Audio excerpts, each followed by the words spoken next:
hire a guy in the tunnel. And there's little Howie. Hey, you're on your way to – now, I would imagine Howie talks like this. Hey, you're on your way to Arizona.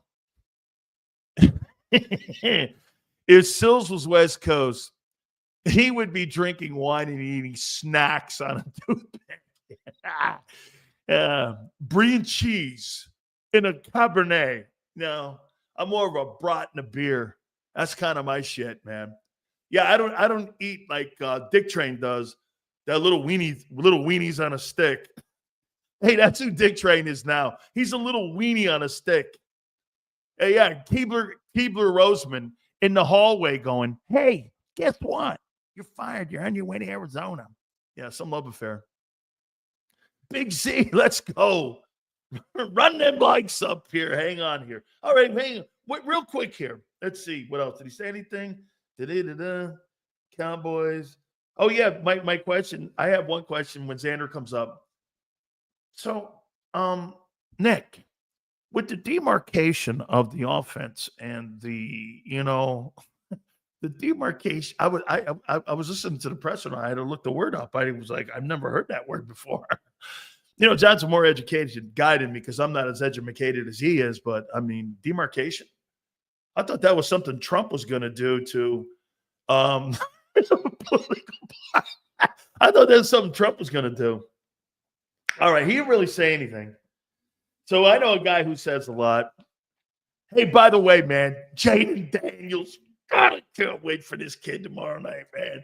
By the way, oh, wait, do we have? Yes. I'm going to get over the playoff picture with him, too, as well.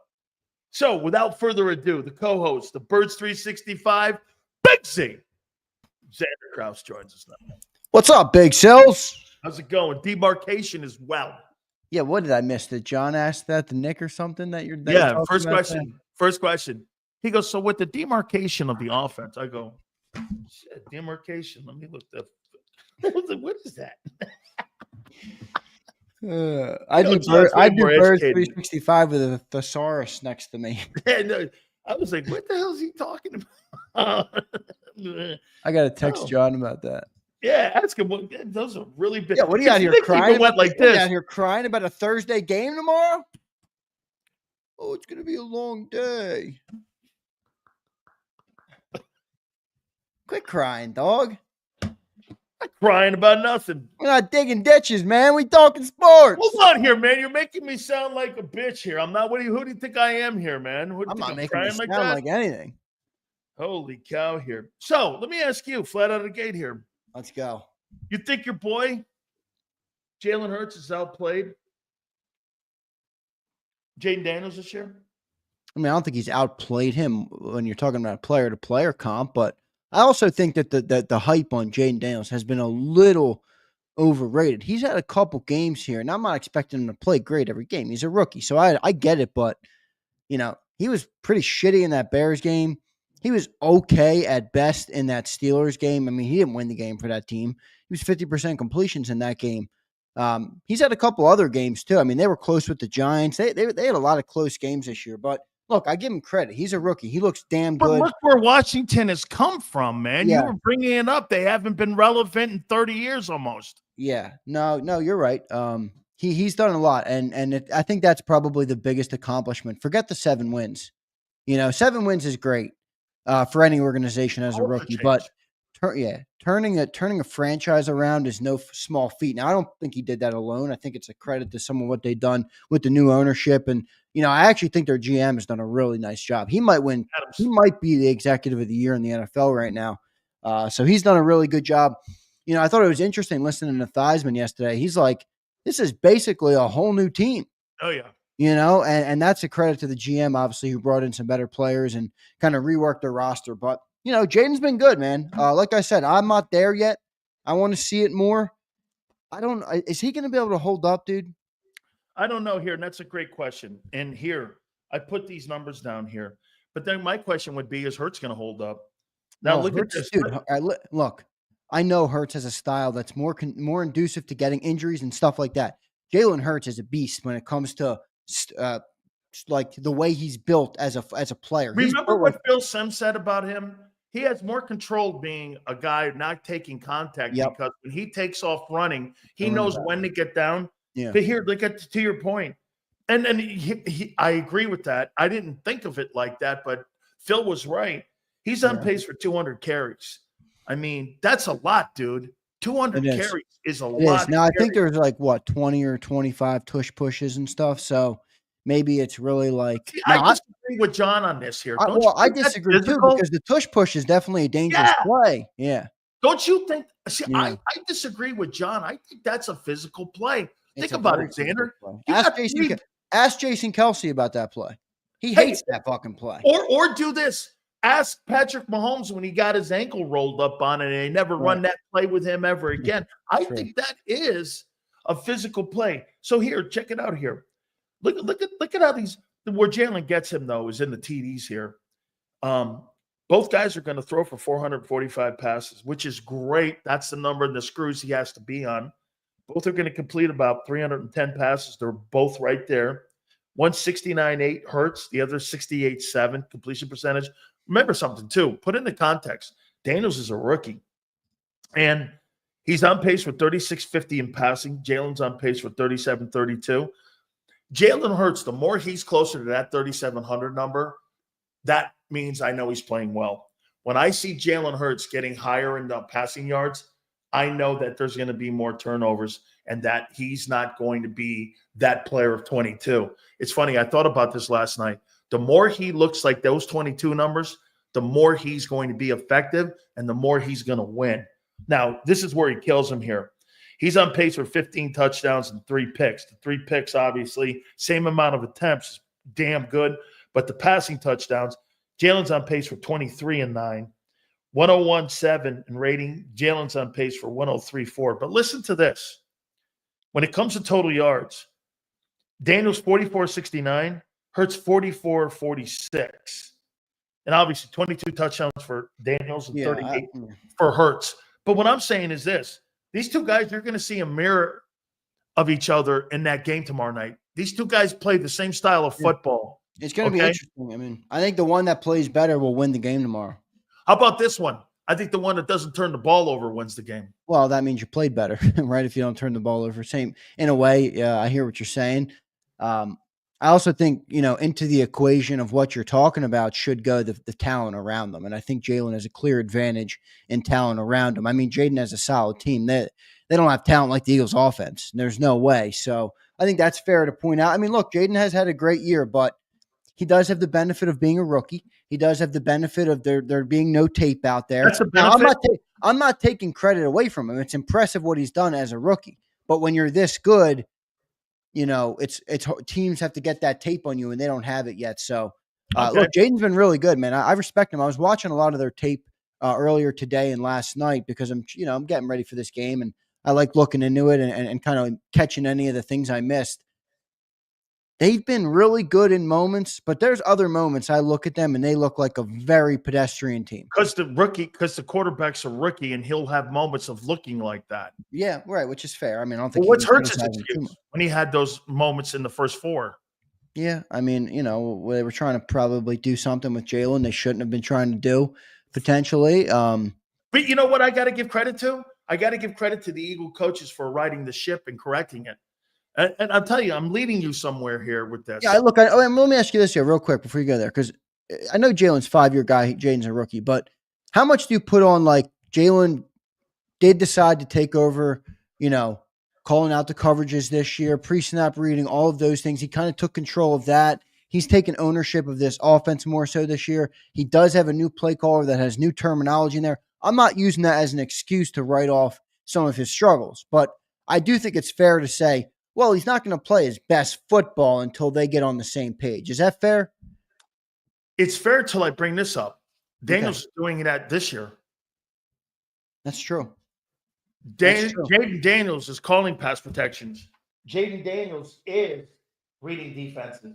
Jayden Daniels is the guy who's involved, like I said, in setting protections. And he's doing that his rookie year. It took Jalen Hurts 4 years to learn that. Now, wait, I'll take that back. He wasn't allowed to do that because Kelsey had the he had the upper hand in that because they felt more comfortable in him setting the protections. So at the end of the day here, this is the first year he's doing this. Well, Daniels is doing it in year one. Yeah. Which Now, is not, I mean, you some have of to that's on remember Hurts, one not thing. all of it's on Hurts. But here's the difference. That kid played 3 years at Arizona State, and he played another year at LSU. Yeah. I mean, dude, he played in college, and he was starting the whole time. He wasn't dicked around like Jalen was, where he had to sit, he was yanked, he had a transfer. I mean, this guy played consistent football and a ton of reps in college. I think that's why it's benefited him and Brock Purdy. You know, Brock Purdy had 38 starts. He had 38 starts at Iowa State. Yeah, I mean, he's only by the way, he's only 2.5 years younger than Jalen Hurts. I mean, he's about to be 24 next month. Yeah. And Hurts just turned 26. So they're kind of, yeah. You know, Jayden obviously had a lot more college experience than I think Jalen did. Because remember, Jalen lost the year on the bench, you know, and in the first couple of years, you know, look, I'm a Bama guy. Bama was not trying to develop Jalen as a player. They were trying to win football games. You know, he really started to get his development as a passer and as a next level type of quarterback at Oklahoma. In fact, if you went in a time machine right now and you can put me in this conversation and you went back to Alabama on the campus after his second year where he won SEC Offensive Player of the Year, when he was a Heisman candidate, when, you know, the team won a national championship with him leading us. And you asked anybody on that campus or anybody that watched, and they would say, oh, he's not going to be an NFL quarterback. He's great at Alabama, but he's not an NFL quarterback. He couldn't throw. He could throw, but he couldn't throw great. So his That's why they hated the pick at number 2 when you guys drafted him. Exactly. I mean, look, he was more of, I mean, some people called him like a Taysom Hill like on draft night when he was selected. So his development is impressive. I will give him that. I mean, he doesn't look like an incompetent thrower at all. Is he Josh Allen? No. And I'm not going to say he's ever going to be that, but he doesn't have to be. He's just got to keep getting better at what he does, continue to use his legs and open the game up, you know, keep defenses on their heels. And I think they're in a good spot, but Jayden's probably playing better than him right now. I'll give you that.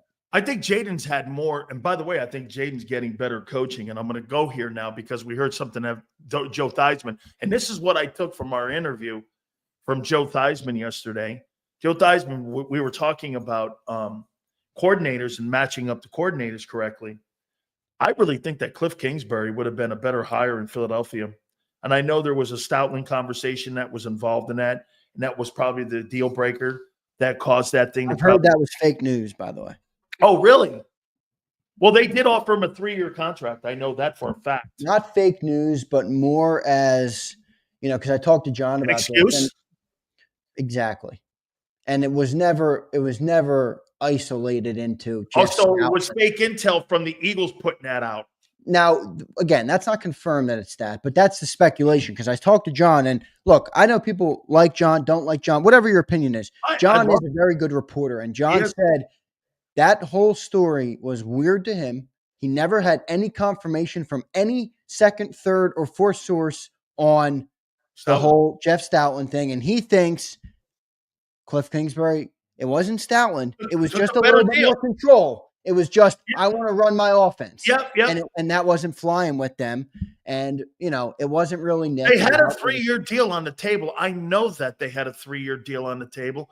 And I mean, listen, you got to ask John about it because John, you know, we should bring John. You really should have John as a guest on the show every once in a while because John said he was by and far the leader in the clubhouse. Like it was by everybody on the inside thought, they're going for Cliff Kingsbury. That's who they want. He's their first choice, all those things.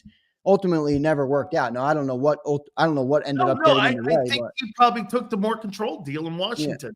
Yeah, exactly. Well, I think the Eagles shoot him out because he wouldn't beg off on wanting control. You know, I don't know if it was even his decision. It was more the Eagles like, okay, we're not gonna hire you then. Let me throw this at you here then. Now that you say that, I didn't think of this dynamic then.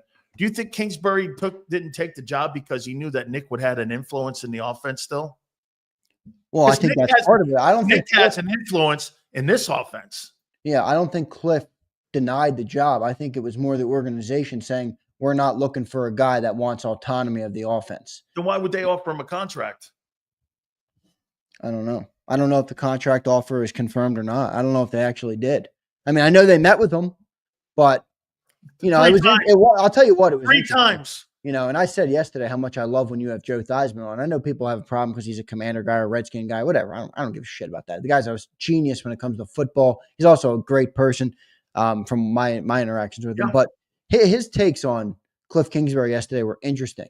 He was the first one you've really heard say, Jayden's playing great, but not enough credit is going to what Cliff Kingsbury has done in order to acclimate him to the offense, create a game plan that's conducive to his style, and all of these things. And I thought it was interesting the way Joe Theismann broke it down. So Cliff How is about good. this? Cliff is better with the dual threat quarterbacks than Kellen is. Then Kellen, that's where I'm going here. And by Well, the we way, never knew with Kellen because he never had it, but he hasn't. This is not really a rip at Kellen. I'm not ripping him. I'm just talking about skill set fitting a coordinator here. And I would say this to you, Zander. Think about Kingsbury's pedigree. Okay, Mahomes, Murray, Caleb Williams, Jayden Daniels. They all have a common theme. These are all dual threat quarterback guys that he has coached. Here's Kellen Moore's pedigree. Dak Prescott, Justin Herbert, guys like that. Don't you think the first 4 weeks? Now, I brought this up. Don't you think the first 4 weeks may have been more about Kellen figuring out Jalen than Jalen figuring out Kellen? That they went like this in the bye and said, listen, we got to go and do what this guy does best. Dropping him back 37 times a game, that's going to be a slower putt. And you know what? The running game's going to help develop his passing game more because why? You're going to get more single coverage out there, and the kid's passing like it did in 22 is going to be better. I think that this kid is figuring it out, and I mean Kellen Moore is figuring out the quarterback more because he's never coached that style. I think it's I do think it's a two-way street. I think you're bringing up a great point, actually, that probably not enough people are considering, and that's why I see Keith says preseason. I would have put Jalen out there in the preseason for this reason. Yes. Because you can go through camp all you want. And I get it. Like, it's tough to even make that argument now because look at how healthy the Eagles are. I'm telling you, I know, they're going to stick to their run. I mean, everybody's healthy. They still have everybody. So I'm not even trying to advocate for it, to be honest, because I don't think it's a winning message. But going through 7-on-7s in practice is not a way for a coordinator to learn a quarterback. Says it's fake football. You got to put them in the real thing. And that's why probably the first couple of weeks you're seeing different things because different looks were coming each game. And it was a different learning experience for Kellen and Jalen. And I think they're getting better together. I mean, but it's clear they've put they've put the ball in the hands of the running game a lot more for sure. Now they've been able to because they've been winning. So. You're dead to me. I told you this before the season started, Sills. You wouldn't listen. I said they would have a bumpy start out of the gate offensively, jackass. You're dead to me. What are you talking about? You have no idea what you're talking about. Yeah, you did. You said that. Okay, I mean, this guy, look at him. This guy here, once again, like WHIP, is trying to take credit for Big Sills gear. So, speaking of gear, I forgot. Forget it. No, we can't bring that up either. Anyway, hit the like button here. Super chats go to the top. All right. Tell me what you think of Zach Ertz. Love him. You kidding me? Love him.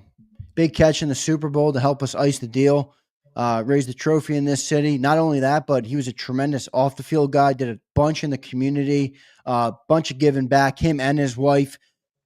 Really seems like he checks all the boxes as a guy, as a guy you'd want representing your organization and your city. So I got no bad blood. If I was in the stadium tomorrow, which I will not be, I would definitely give him a clap and then say, all right, now it's time to beat the shit out of you. But you're going to get my clap. I mean, remember, he had that big-ass catch in the Super Bowl, man, where he leaped out. That was a big play. And he did a lot of good stuff off the field too, which I respect a lot. I respect giving back and the charitable nature of some of these guys. And, I like Zach Ertz a lot. I'm happy that he's going to be back this week. It should be cool to see him back in the stadium. You know what? I love what you said. Get him a clap. You know how hard that is for somebody in Philadelphia to do something like that in different gear?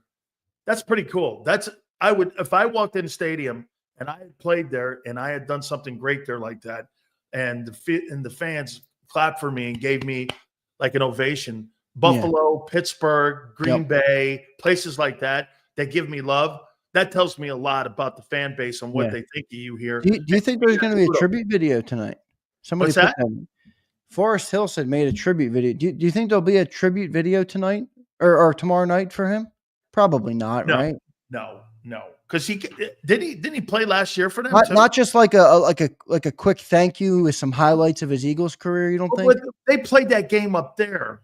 Yeah, I don't think he's ever been back in Philly. No, I don't think so either. I don't think he's been back. Maybe because he was part of that iconic team. Maybe Forrest.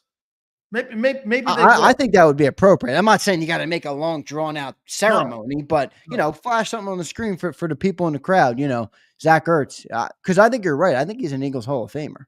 Now, I don't know. I mean, I think eventually they'll put him in there. But how about this? He's on pace for 63 catches and 650 yards and 4 touchdowns. I mean, well, can I also say that when they traded more him, than any tight end in Philly this year? When they traded him, I remember I wasn't on the air at the time. Who's in the tunnel? When I was behind the scenes, and I said to John before Birds 365, right after they traded him, I'm like, what a stupid trade. The guy has so much left in the tank, and here we are. I thought for sure. Agreed. 100%. He was walking off the field, and they told him he was walking in the tunnel. Actually, I'll go as far as to say, I think Howie learned from that. I think that's why you saw the deal with Brandon Graham this year and basically a carpet of whenever you want to hang them up, you can hang them up. Same thing with Jason Kelsey. They're going to do the same thing with Lane Johnson, and they're doing and they did the same thing with Fletcher Cox, who I thought retired a little early. But I think Howie might have learned from that and said, why did we let him go? That wasn't worth what we got out of that. And do you do it on the field after a Monday night game when you're walking off the field that you're saying, hey, by the way, you've been traded to Arizona? That was so uncool. And also, what have we been looking for since he's been gone? A tight end too. I mean, he would have been the perfect tight end too. He would have been perfect. I mean, I think it would have been easier to have the conversation with him and say, you're reaching Dallas Goedert's elevated. We're going to give him the big contract. We want him to be our premier tight end, but, we want to give you a deal to make you kind of the secondary guy there. And Keith brings up another good point. He's reliable, doesn't miss a lot of games. And, I love him. I mean, look, then I heard, of course, Nick Sirianni, my release, really like the guy, and I'm going, come on. We're with him 2 months. Holy shit. How do you know the guy, man? You have no affiliation with the guy, and you were part of the whole crew that canned his ass. If you liked him enough, and this is where I say to you once again, the head coach, if he really wants a guy, you think if Mike Tomlin wants to keep someone, they keep him? Oh, they keep him. If Mike Tomlin wants, you ain't pulling somebody off Mike Tomlin's roster without telling you and checking with Mike Tomlin. Here's Nick. Oh, you're getting rid of him? Okay. Hey, but I really like him. Fuck that. Come on, man. Stick up for somebody, Nick. Hey, Nick, anybody. Stick up for Brian. Stick up for anybody. Nick's a tumbleweed, dog. Nick's blowing in the wind. He doesn't stick up for players. He doesn't stick up for assistant coaches. No, you're wrong about that. Come on. He stands up for his players. He takes everything. He makes everything look like it's his fault when it's not always his fault. Oh, my God. You know what that is? That's like telling me the guy enjoys self-deprecation. Oh, dude, don't give me that shit. You're smart enough to know. You're smart enough. You played for great coaches. What do? They fall on the sword. Come on, you know that. Great coaches don't have to because it's their room. They don't have to fall on any sword because you know why? They wield the sword. They don't fall on it. You think Jimmy Johnson's fucking falling on a sword for himself? No, hey, if he needed to in a moment to protect his players, yeah, I do. Nick doesn't have a call. He's you know what that guy reminds me of? You know the bugler that gives like taps when someone dies or like reveille? That's what Nick is. This guy blows a trumpet. He's just a trumpet blower. That's what Sirianni is. He's a fucking trumpet blower. I don't think so. I think the entire city, you included, has gone too far on Nick Sirianni. Oh God. You're acting like the dude is a certified dumbass. Then why is he constantly on the scrutiny on being canned? Because not everybody is smart, said Dan. Oh, I see. Really? So you think that guy's a great coach? Well, all right. Or do you think he is? Okay, fine. All right, let me just run through it. He's a benefit of the organization because do you think Chip Kelly was a great coach? Well, clearly wasn't good personnel. Well, he had a winning record here. Yeah, well, he was a good offensive mind, but his philosophy came and went. The league caught up to it, and he had no ability to adapt. That makes you a bad coach. Doug had a winning record and won a Super Bowl here.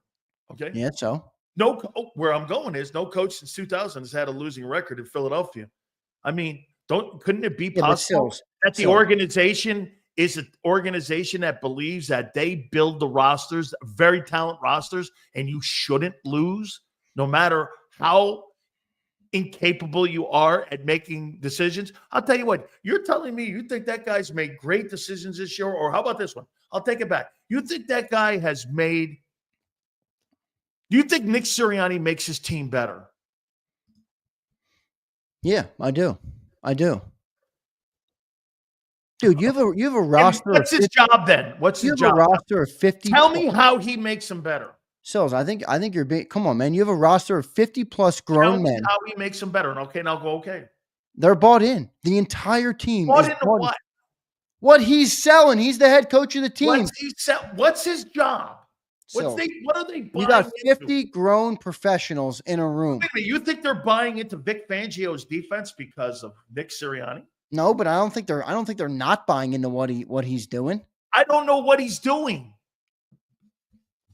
I think they're buying into Kellen's offense. All right, so for everybody who tells me I'm dumb in the chat, okay, Zander McMullen, okay, great. I don't believe that at all. But if Nick Sirianni retired today, he would be top 10 in the history of football for winning percentage.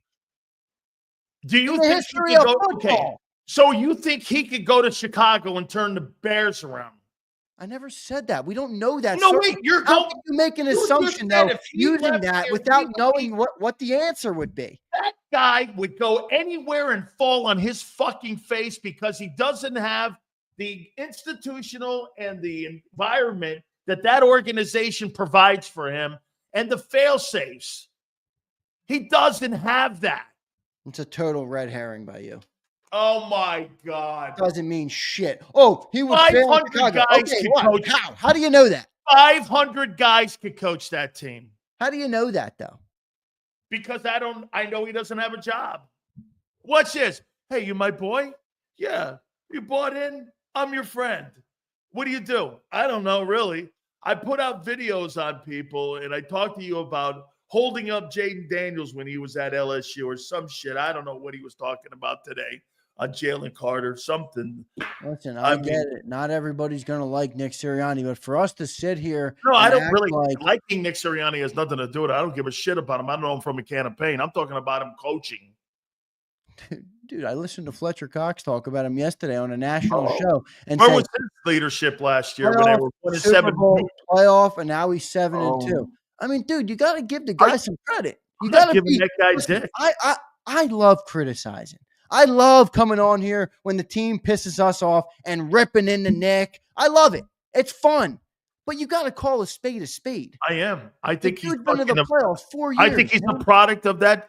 Like George Seifert was a product of San Francisco. I think he's a product of the organization. Oh, good. That means you think highly of Jalen Hurts. Yeah, more than him. Oh my God! If you were to ask me, who do you respect more, and who's more of a reflection of that record, that 40-19 or whatever it is? It's on Hurts, not him. Hurts is more responsible for that. Are you under the assumption that it's an easy job to manage personalities, talents, and he doesn't manage that fucking defense at all. I'm not talking about that. He's got 6 potential all-stars on that offense. He's got to manage all those people, manage their personalities, manage their egos, getting them in the game, keeping them motivated, all these things. You don't think any of that matters? So wait, you think that he's running the entire offense then? And Kellen is not really the guy. That. Okay, well, I'm not sure what you're saying because you can't. Do you look at Kellen Moore and think you don't look at his job for me? What is his exact job he does? Watch this. You know what Mike Tomlin does? Mike picks his coaching staff. Mike picks the players.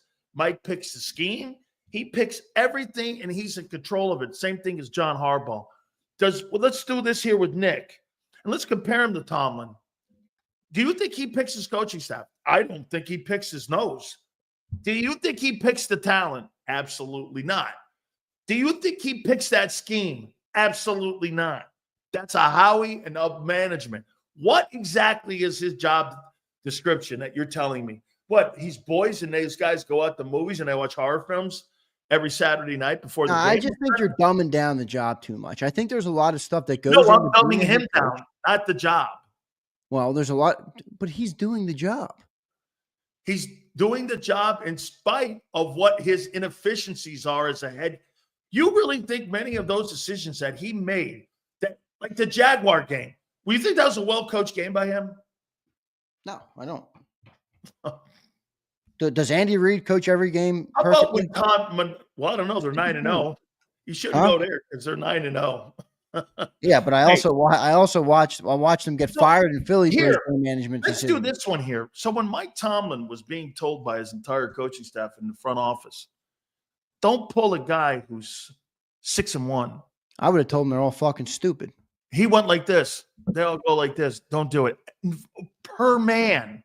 I talked to Carl Dunbar and Alfredo. Those two guys, don't yank them out because you don't want to upset what's going on.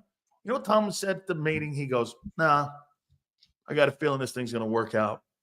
And sure enough, Pittsburgh looks like a team again, and they look like a formidable team in the AFC again. And that's because Tomlin had the balls to make the call. You think Nick Sirianni – wait, I'm going to compare it. So Nick Sirianni, can you imagine this, folks? He's sitting down. Front office doesn't want him to make a move. Coaching staff doesn't want him to make a move. And Nick goes like this, fuck everyone upstairs and you guys too. This is my way. I'm doing this. Hey, sorry, dude. I don't see that sweetheart having that kind of kuyans to do something. Every job has different set of circumstances, man. I'm not going to compare Nick Sirianni's job to Mike Tomlin, which, by the way, I mean, you talk about Nick having a great roster.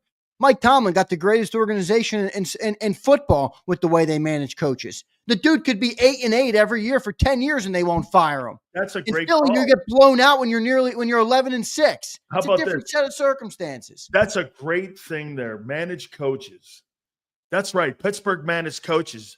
The Eagles don't manage coaches because they don't value them as much. Well, they don't. You're right. Well, no, the facts are there's only been 3 in Pittsburgh. You guys have had numerous coaches in the last 25 years because the front office thinks you can change them out like tires.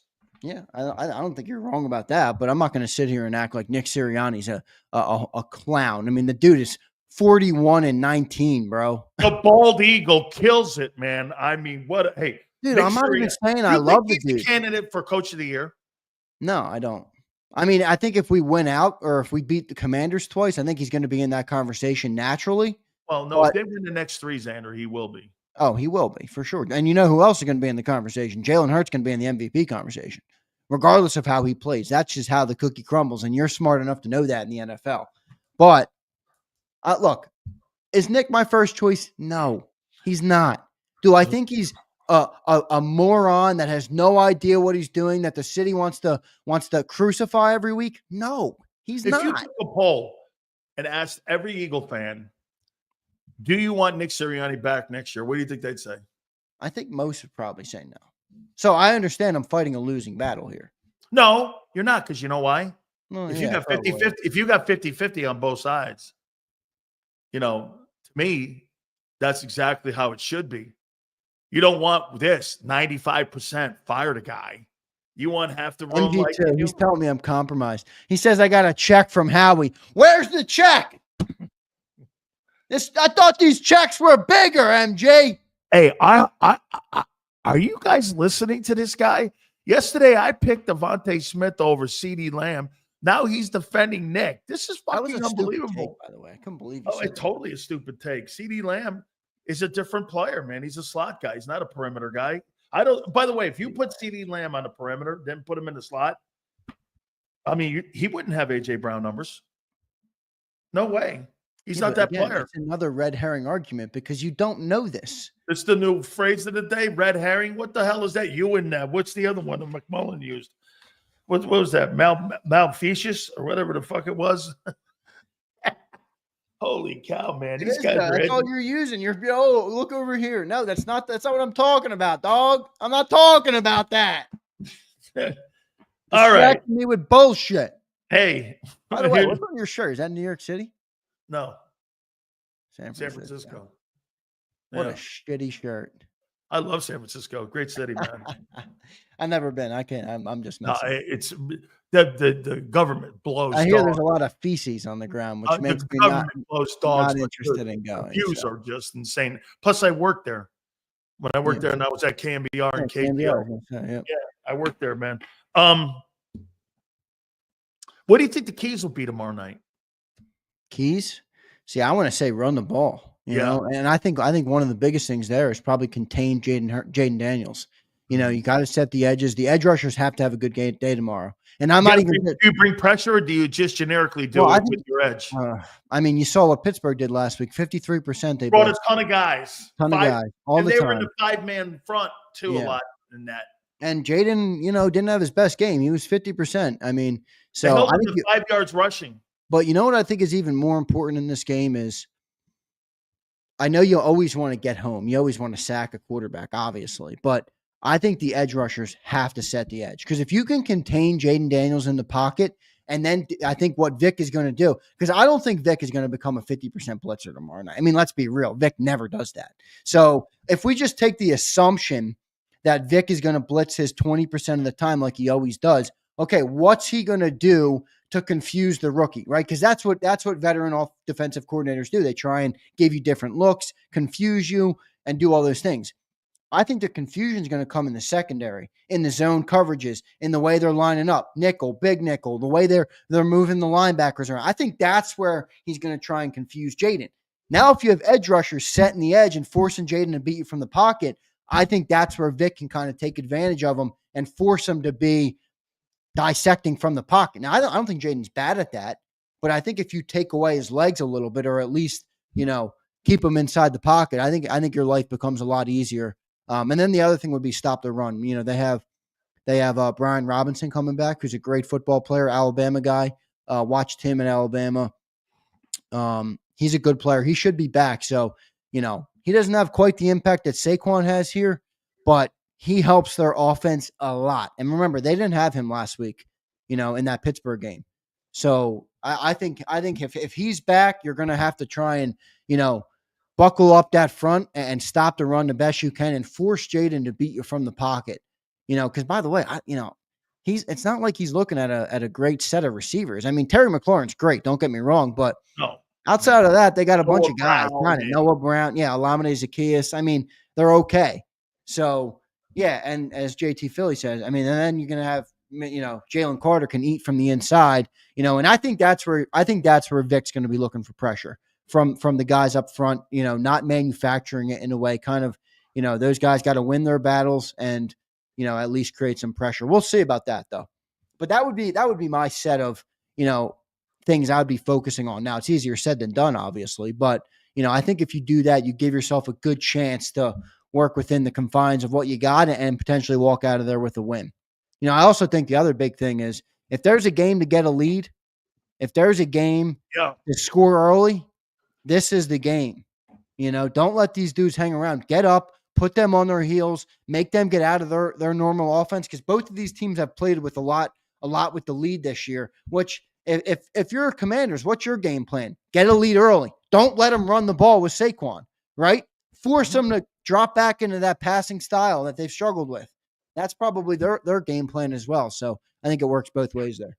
Let me throw this at you here too. I think there's two components here to keep an eye on here in this game. Do you understand that when you look at the Washington Commanders, they got 4 dudes at 400 yards rushing right now, or they got one guy at 464, Daniels.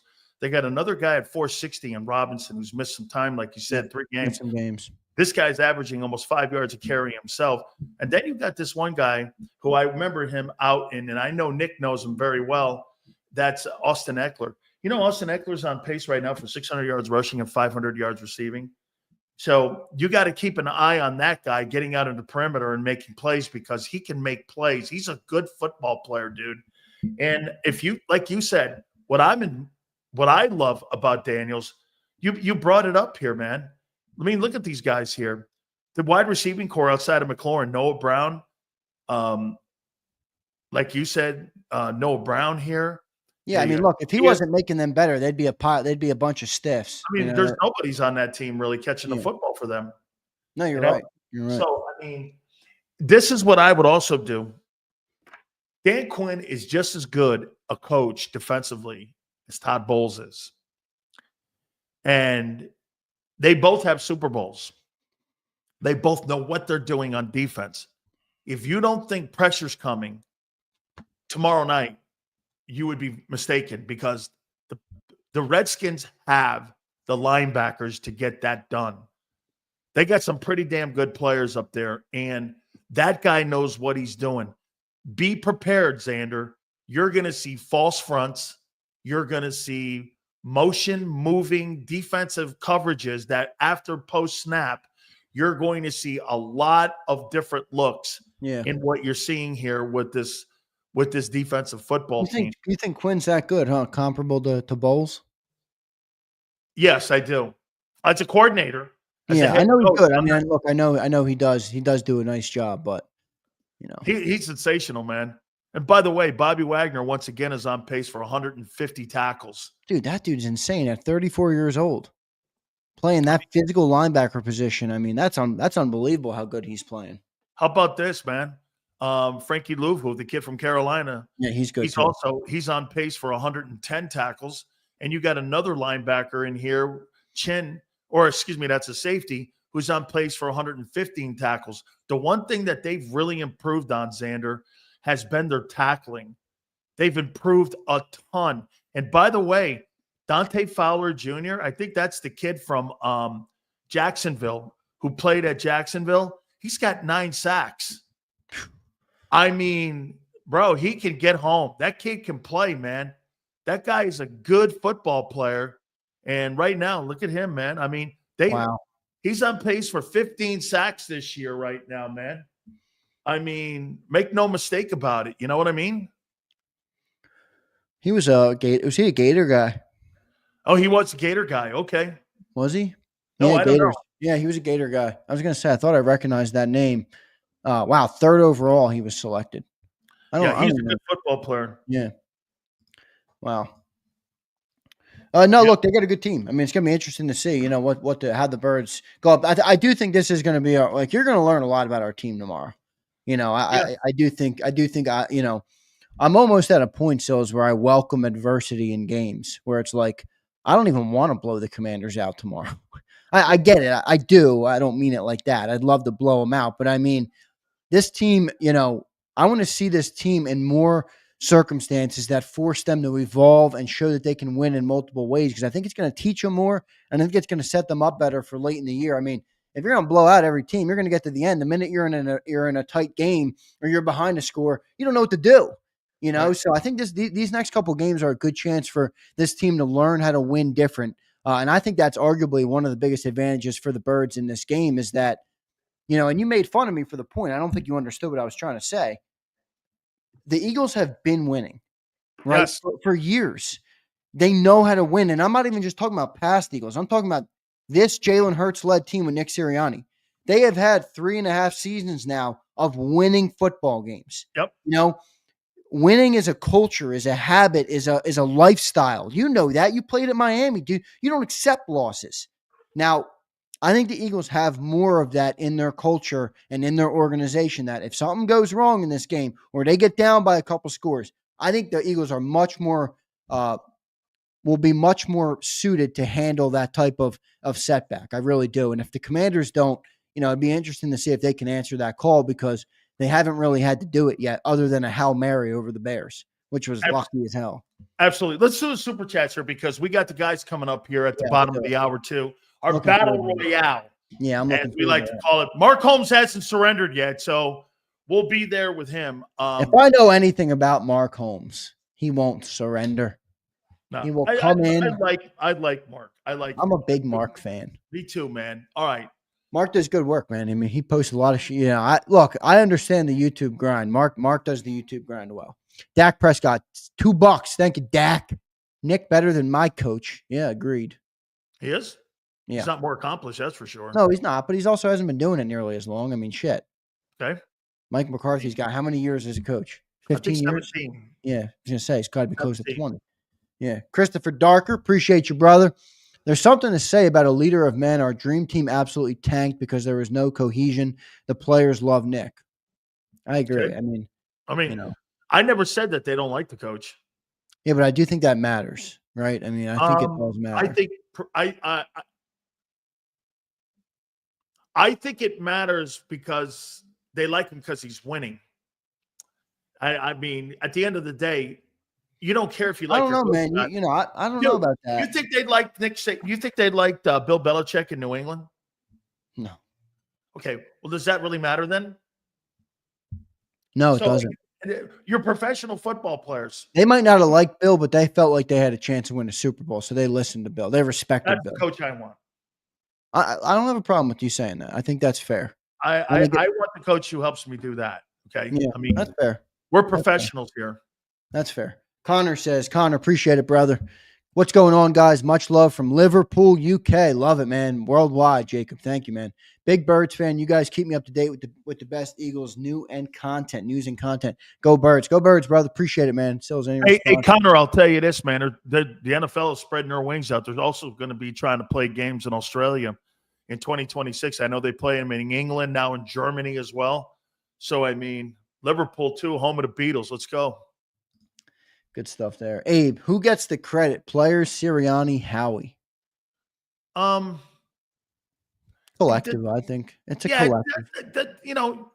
You can have a general manager bring in the best players on the planet, or you think they are the best players, but if you don't have a coach that puts them in a proper place, especially in the NFL, I think that all goes hand in hand, man. I really do. I don't think. Well, I would rank that 1 players, 2 Sirianni, 3 Howie. That would be my ranking. Yeah, because like you said, you can equip a team with the greatest players on earth.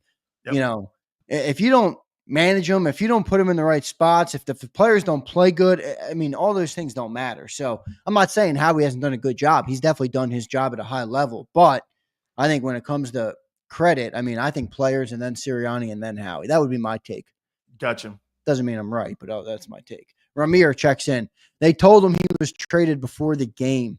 Oh, that's with Zach. I think they did mention that, and then I thought he was told in the. I don't know. I think that's why he was playing with so much emotion that game, and then he got a touchdown, right? Didn't he? But didn't they tell? Okay, they told him before the game and all, I don't know. I don't remember it off the top of my head. I'm not gonna lie. I don't remember exactly how it played out with Zach. Well, it wasn't handled well. If that's either way, before or after, that's not a way you fire. Yeah, here goes another one on Ertz.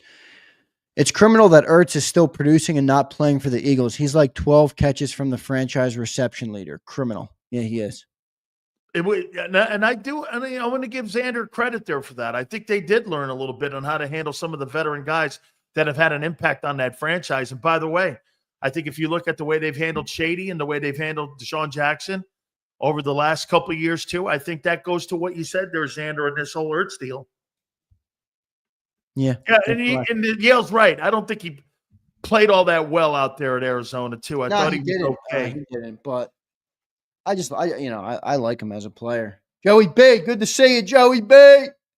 Love Joey B, man. Way to go, man. All right, Zander. This going to be a hold on. Let me get this here. Long day tomorrow. It's going to be. It'll be a long day, bro. I'm looking forward to the long day tomorrow. I'm looking forward to talking sports. Hey, I can't wait for tomorrow, man. Dude, it's going to be a great game. We're going to win tomorrow. And you're going to have to eat crow, as you just pointed out in the first hour. Tomorrow's a crow day, everybody. It'll be a 30-year first for Big Sills. I am officially dubbing it of Crow Day. If you guys beat them tomorrow, it'll be a Crow Day. It will be, because it will be a big win. 30 helpings of crow this year alone. That happening. I don't remember any of that because I live in the Big Sills world here. Hey, man.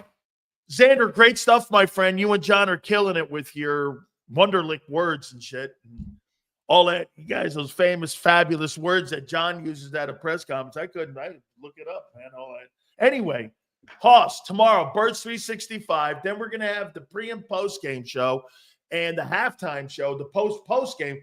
Holy cow. Xander's going to be going till 3:30 in the morning tomorrow. Man. Yeah, then I'm right back up Friday morning to do it all again on Friday on Birds 365. By the way, one other thing I'll plug is normally our Thursday night show is This Week in Pro Football with Pat Callahan. That's not going to be tomorrow night because we have the pregame show. I can't produce that show with everything going on. So that show will be tonight, Wednesday night, This Week in Pro Football, coming up right after the National Football Show at 6 p.m. We'll have Sal Palantonio. We will have, I'm blanking on we have a Commanders reporter for ESPN, John Keim, will join the show. And then, a couple other guys that we normally have in the middle. So looking forward to the show tonight. Make sure you guys tune in, check it out, and drop a comment for Pat over on there. Ryan, who the fuck is Pat Callahan? Pat's show is not owned by JAKIB. I'll say that to everybody. That show has been around for 25 years, actually, 23 years. And he used to air it on the radio stations in Philly. And then he syndicated it here on JAKIB the last 3 years. It's a good show, man. I like it. It's good. It's different than our style of JAKIB content, but it's a good show, man. He does a good job. It is. Make sure you pass that along. I really have great respect for what he does. Zander, great stuff, my friend. We'll catch you tomorrow. All right. Good stuff, Sills. Thank you, everybody. All right, folks. Make sure you hit the like button. We have Battle Royale with Mark Holmes from the Cowboys. Philly 500 will join us. Hit the like button. Keep it here, National Football Show. If you missed any of today's show on the JAKIB Media channel, listen to the podcast on your way home. Available on YouTube, Apple, and Spotify.